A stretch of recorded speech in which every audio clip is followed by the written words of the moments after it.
Welcome students. आज हम बात करेंगे कि मीन, मीडियन और मॉड हम कहाँ इस्तेमाल करते हैं, यानी किस जगह पर हम इसको ज़्यादातर इस्तेमाल कर रहे होते हैं।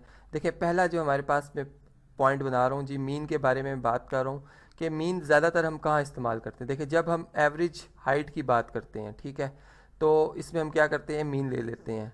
ठीक है, यहाँ मैं लिख भी देता हूँ कि एवरेज हाइट की बात की जा रही है, ठीक है, या वेट की बात की जा रही हो, ठीक है। अब ये वो सिचुएशंस है कि आप खुद ब खुद, यानी इस पे आप ज़्यादातर वर्क यही करेंगे कि आप एवरेज हाइट बात कर देंगे, एवरेज वेट की बात कर देंगे, ठीक है।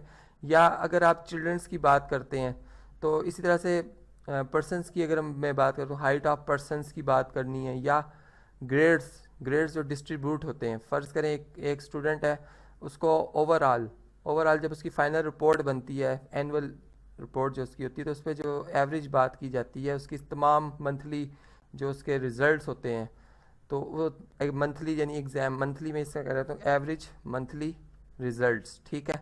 तो इनको तमाम को ऐड कर दिया जाता है और एक इस तरह से रिपोर्ट बना दी जाती है। तो ये वो सिचुएशन है जहाँ पर हम ज़्यादातर जो है वो मीन को इस्तेमाल कर रहे होते हैं, ठीक है। तो बात समझ गए होंगे। सेकंड जो हमारे पास, अब मैं इसमें बता सकता हूँ, यानी हमारे पास जो मीडियन आ रहा है, मीडियन हम किस किस जगह पे इस्तेमाल करते हैं या कर रहे होते हैं। देखिए, जैसे एक पर्सन से पूछा जाता है कि उसकी सैलरी क्या है, मंथली सैलरी क्या है, ठीक है। तो वो चूँकि उसकी फॉर एग्जांपल अगर वो डिफरेंट मंथ्स में उसकी डिफरेंट सैलरी है, लेकिन अगर उसकी वो सैलरी जो कि उसने देखी होगी कि उसके मिड में, यानी जैसे फॉर एग्जांपल एक ईयर है और उसमें उसने देखा कि 25,000 जो उसकी सैलरी जो थी वो मिड ऑफ द ईयर थी, तो वो उसको इस्तेमाल करेगा। वो कहेगा कि मेरी 25,000 जो है वो सैलरी है, ठीक है।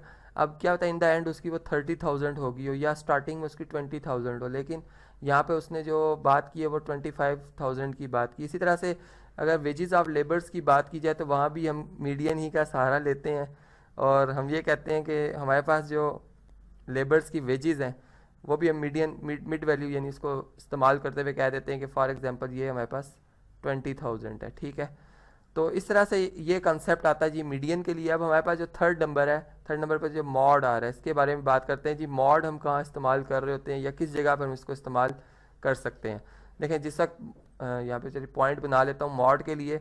जैसे एक कंपनी और उसको एक अपने कंपनी के लिए एक प्रोडक्ट बनाने, शूज़ बनाने हैं, तो वो साइज़ ऑफ जो हमारे पास शूज़ होंगे या उसमें जो साइज़ होता है, यानी शूज़ का जो भी है, तो वो इस्तेमाल करते हैं। यानी वो देखते हैं कि कौन सा जो उनकी प्रोडक्ट में कौन से जो साइज़ है वो ज़्यादा इस्तेमाल होगा, ठीक है, या जो डिज़ाइन वो डिज़ाइन करें वो कौन से नंबर वाले शूज़ के लिए ज़्यादा सूटेबल है। इसी तरह से फिर इसके बाद जिस तरह से अगर मैं इसको और मज़ीद एक्सप्लेन करूँ तो इसकी एक और एग्जांपल ये हो सकती है कि जिस तरह से एक कंपनी जिसने अपने कोई ड्रेस बनाने, रेडीमेड ड्रेस बनाने हैं, तो वहाँ पे भी वो सिचुएशंस देखते हैं कि ड्रेस का जो साइज़ ऑफ कॉलर्स के हिसाब से, चूँकि अगर शर्ट्स बनानी तो साइज़ ऑफ कॉलर्स को देख लिया जाता है और उसके हिसाब से फिर वो शर्ट्स जो है उनका डिज़ाइन और उनका जो उसमें उन्होंने क्वांटिटी होती है उसको वो डिफाइन कर देते हैं। तो इस तरह से ये हमारे पास जो है सिचुएशन थी जहाँ हमने समझा कि मीन, मीडियन, मॉड जो है वो इस्तेमाल किया जाता है।